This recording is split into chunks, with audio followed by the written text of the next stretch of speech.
Sometimes we make bad decisions in our life and we lose something over that, or something does not come about because we made a bad decision. Doesn't mean we can't be forgiven.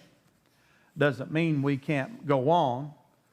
And one of the things we have to learn to do, and I'm going to say this loud and clear, part of going on is learning how to mourn. And some people haven't learned how to mourn.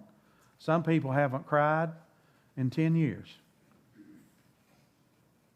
And an outward manifestation of mourning is part of the plan. And we're going to get into it eventually today, but do you know there's a whole book written about mourning? It's called Lamentations. It's a whole entire book devoted to mourning. Do you know that Israelites were mourners? It's important to mourn.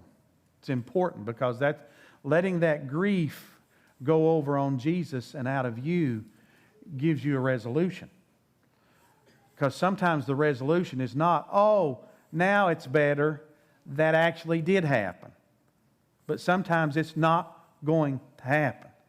Jephthah's daughter is not getting married. She's not getting married. And somehow we came into the New Testament and thought that we weren't going to suffer or have to sacrifice anymore. But part of the walk with God is sacrificial. Our number one goal is to be like Jesus, right? That's what the Bible teaches us. What's the number one thing that stands out about Him? Sacrifice. No greater love hath any man than to lay his life down.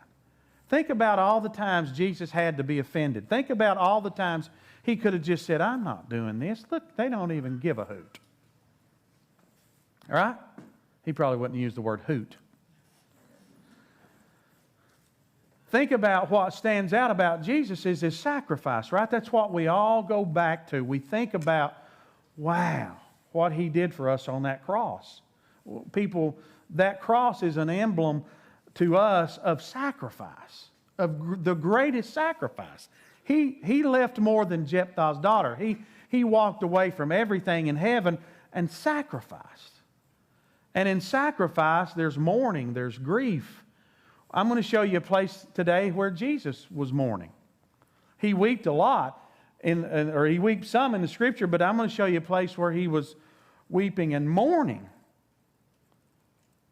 about something that wasn't going to happen. If you don't learn how to mourn, what don't happen will haunt you and injure you and distract you and discourage you if you do not learn how to mourn.